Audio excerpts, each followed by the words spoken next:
Hey, Cody. What's up, man? How are you doing? Not bad. You can hear me all right? I can hear you just fine, brother. All right, cool. So, yeah, this is not going to take How very you long at doing? all. It's just going to take just a little bit, a few questions. I don't want to take all your time up, brother. But first, just tell me about yourself a little bit, man. Your background and where you come from. Well, how far you want to go back? Well, I mean, I can take it. just what you're doing currently, what's going on, and then we'll get into some of the questions.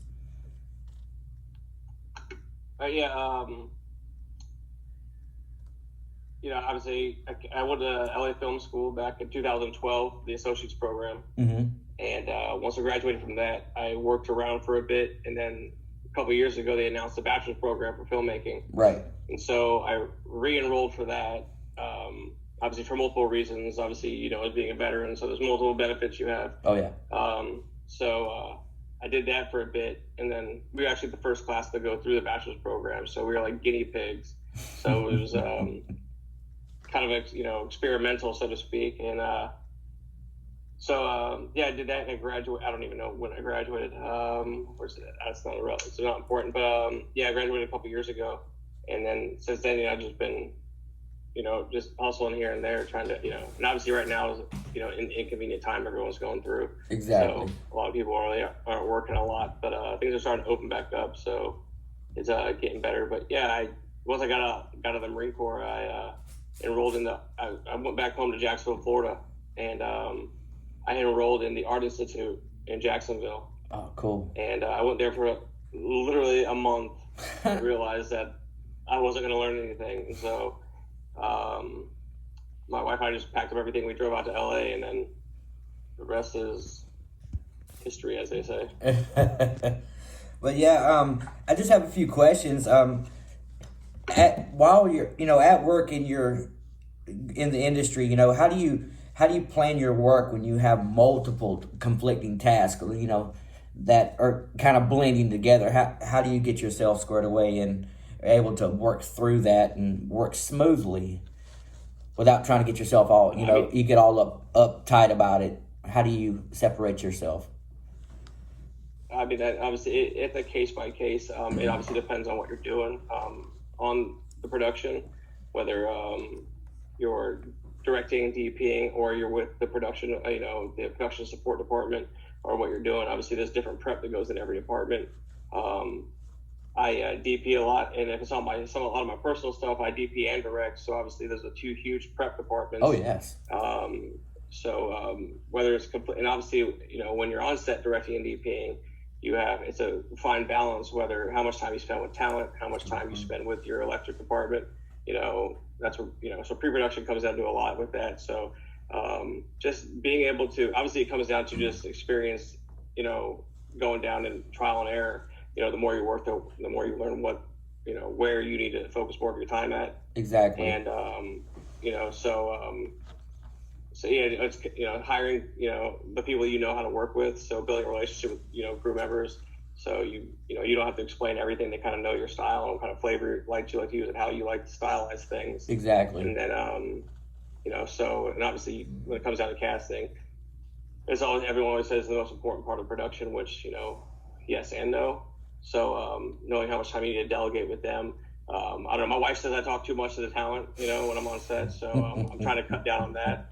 I don't know if I just like to hear myself talk or whatever, but yeah. So being able to know what to say and when to say it, and what to do and when to do it, and not micromanaging. So learning Exactly. to do that. When I first started, like my first projects, I seemed like I just wanted to be a part of everything. So I knew what I was going to get what I wanted. Exactly. And, so at the time, I was like, I didn't understand the fact of hiring people and letting them do their job, and so it comes down, you have to just trust your crew you hire, which can be scary sometimes, especially when you're starting out. But Exactly. Just pre-production is just anything worth doing is worth overdoing, in my opinion. Mm-hmm. Which can actually kick you in the butt by thinking that. So it just comes down to just proper time management, which there's not a lot of time when it comes into production. It seems like everything flies by too fast. So yeah, just time management and not micromanaging. So Okay. yeah. What type of like productivity tools do you use as far as to help you stay on course, on schedule? When you say productivity tools, do you mean like Maybe different apps. Do you set calendars in your phone, or do you have a book that you keep stuff in, or what keeps you I mean, organized? I write down everything. I have so many notebooks. That's something I'm a huge believer in writing things down. Mm-hmm. Because everyone always has ideas. Oh, I'm going to do this. And it's like, oh, I won't forget that, you know. And then you literally 2 minutes later, you don't have no idea what you're thinking about. There's so many Exactly. things going on in your head that things just Exactly. kind of get lost. So I write down everything. I write down too much, whether it's an idea for a project or, I figure something, just anything. Right. And when it comes down to, so writing everything down is a big thing for me. And apps, pretty much the only app I can just pull up now. The apps I use for pre-production or actually during production is a Shot Lister in pre-production. Mm-hmm. It's pretty much a virtual AD. Okay. So it keeps you, there's an active clock running, so you know when you're on schedule, when you're off schedule, when you fall behind, you can, things like that. So for Okay. shots during shooting. And then during production, I use a thing called Sunseeker. It for if you're shooting exterior days or nights or whatever, you can track the sun for the cinematographers or gaffers out there. It just it just has an active like arc of the sun, so you know where it's going to be, so you can plan your day accordingly. Mm-hmm. So when you can avoid that high noon time, because that's the worst time to shoot exterior days. Okay. Because everything's flat, so Exactly. you have to, if you're shooting exterior day at high noon, you have to silt the whole entire area and no. then relight for outside. So you put, additional light and cut down, actually block the sun and then relight for it, which sounds, out of this world. It sounds like That's kind of crazy sounds though. completely backwards. The But you sun can is a control light your source, lighting, but right? It's the wrong light source. Was that? So you can basically control your lighting. Yes, absolutely. So that's the app, because obviously during the day, the sun is your clock, so shadows move for continuity, things like that. Exactly. And having if you do, you're always having to do French turnarounds, which is, you shoot the same angle the whole entire day, but it looks like you jump over the shoulder to another actor's perspective. Oh wow. But you're shooting the same angle just because the sun's there. So you just instead of flipping the camera or flipping the world around, you're just having the cast talent turn around. So having to do that a lot, it's not, yeah. That's crazy. So Sunseeker's a great app to use. That is crazy. How do you separate work and business more so, or excuse me, work and your home? As far how so? Like, what do you mean? Like, well, how do you separate the business industry or the industry that you're in and your personal life? I've noticed that becomes a big issue in a lot of people's lives, even with us in school, where we have that issue also. So that's why we're trying to figure out a good time management, because including the family time is a big thing because it reduces your stressors, of course. But how do you have time for your family through your busy schedule each day? That's actually a good question, Dan. It's super hard to control that, especially first starting off, because not understanding that how to break up your day, how to break up your time, and understanding what needs to be done and how it needs to be done. Mm-hmm. Just be prepared to not get a lot of sleep, because I'm 100. So I work all day, then my wife comes home, you gotta spend time with your wife. You don't have to, but you want to spend time with your right. wife, and then when she goes to sleep, then or here, once your significant other goes to sleep, then you go back to work. There's definitely days when you have to work throughout the day. You have a timeline, you have a deadline of certain things. Things have to be done, so you can send out to other departments of your crew so they can do their jobs. Things like that have to be done. So it just at first it's going to be hard but eventually they understand that, like, once things start rolling, there's it's like the snowball effect. It starts off small and starts getting bigger and bigger in aspects of work, but also aspects of I don't want to say success of the career, but I mean yeah, just the workflow. So once the work starts benefiting you and the progress is being shown, then, you know, and obviously if you show enough passion towards it, I mean, if anybody gets upset for you for doing what you want to do to pursue, you know, to not only make your life better, make their life better, and Exactly. hopefully we'll try to make their life better in a way. You know, it's you know, that's it's not for me to say, but you know, Right. it's kind of Exactly. But you know, time is key. Time is money. Time is something you can't get back. So that goes for production and for your family. Exactly. So and that's they have to balance that on their own accord, whether how they feel and what they want to do. So Okay. Question for you. If you wouldn't mind, since this video is going to the classmates also, what kind of things have you, since you have left Los Angeles Film School, what kind of projects have you worked on, and also what do you see yourself in the future? And also, lastly, I would like to ask if you would just give something uplifting for our class, something maybe we can think about that we're not thinking about as far as the behavioral science aspect of it and the career industry of it.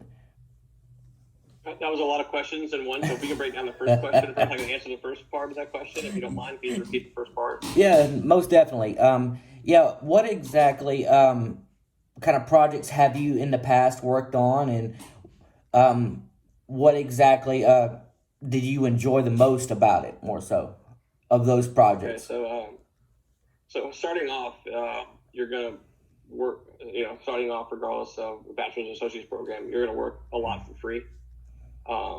And you know, just because you have to gain your experience, Right. school doesn't teach you everything. It's a great foundation to kind of show you things, you know, and you kind of learn the fundamentals of the stuff. But you know, starting off, you're gonna work a lot for free, and you're gonna be PAing. That's one thing that I wish the school would teach, or you know, let you know of how it's really gonna work out once you get out in the field.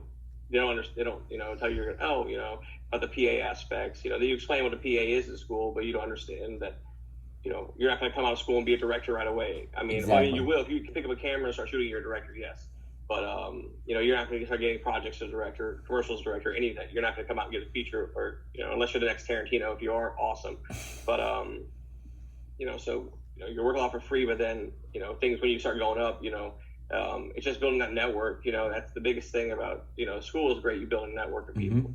And so you all go work on projects together, you do things together, and then you build yourself up, you build experience, and you know, together. Exactly. And but doing so, I mean, with that experience or that network, you know, you gain other jobs. So you PA for a couple of years, then you know, become a production coordinator, production manager, and then you're producing projects, and then, you know, or whatever, or you step in any department you want. You start as a camera department, you work as a second AC, first AC, cam op, DP of it, you know.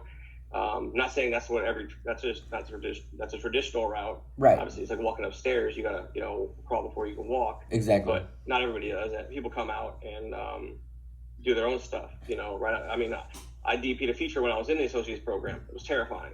You know, I had no idea what I was doing. Just because I lit something good in school, my instructor's like, you know, you need to go do this. I was winging it the whole entire time. Didn't know what I was doing. You know, just because I lit one scene in the class, you know, class project setting, doesn't mean I can do this. But apparently, he thought I could. So Exactly.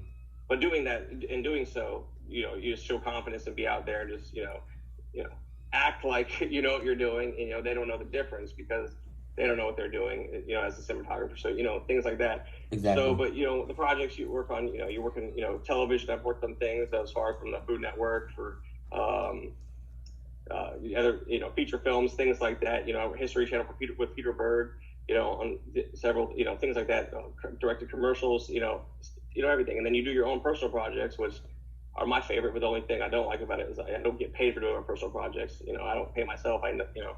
Exactly. So, yeah, but I mean, it's going to take time, but you know, it pays off in the end, you know, I've worked on everything from commercials to features, all throughout everything. So, yeah. Okay. I'm actually shooting a feature right now. I'm doing pickups in 2 weeks for it. So, yeah. Oh, really? That's outstanding. Outstanding. What are some big projects that some of the students may know you from? Some big projects maybe they've seen on feature films.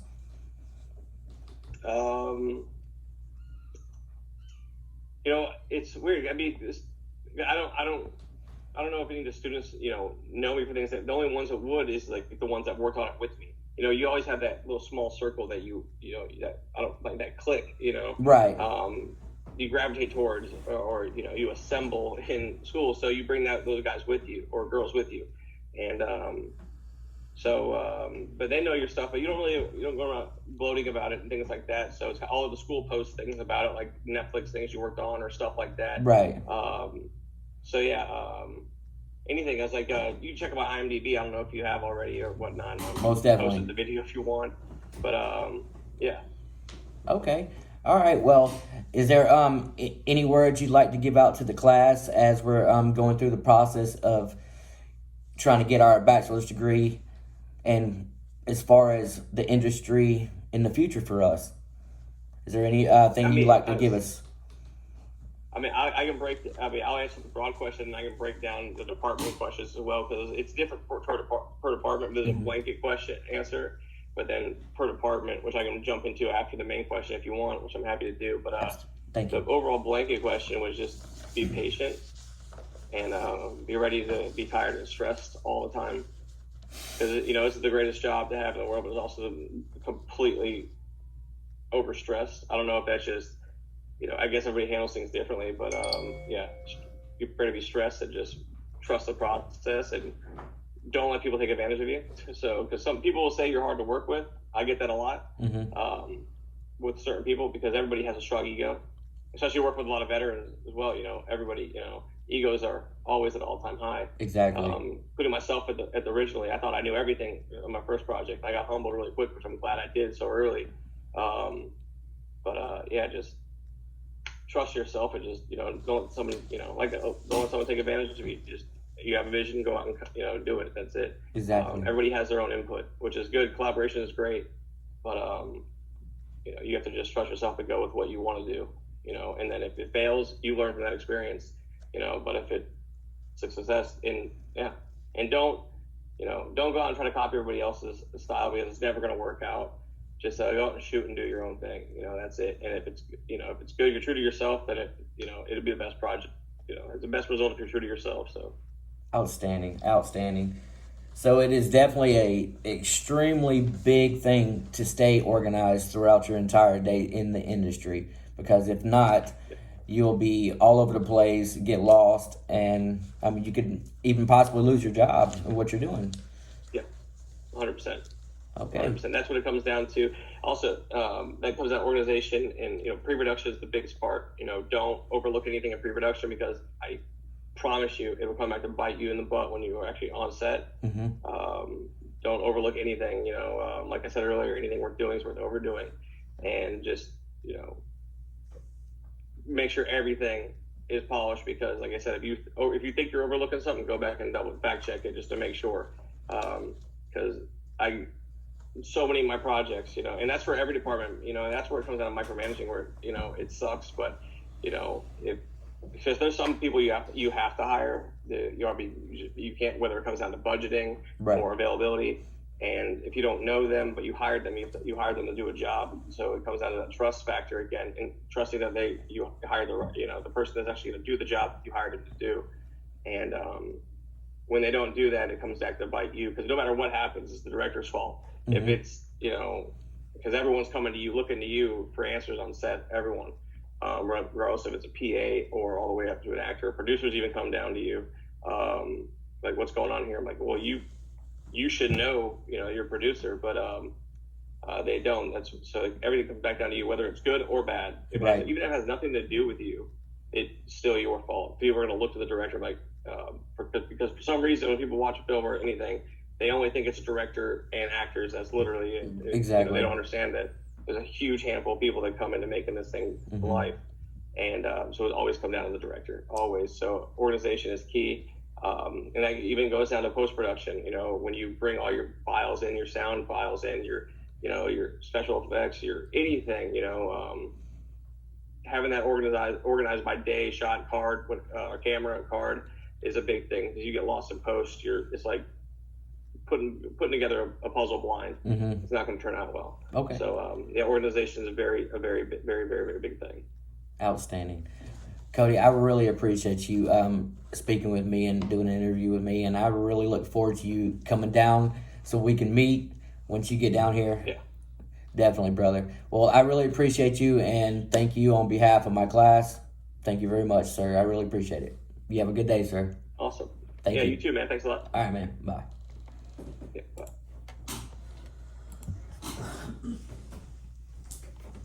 Baby. How's this thing stop?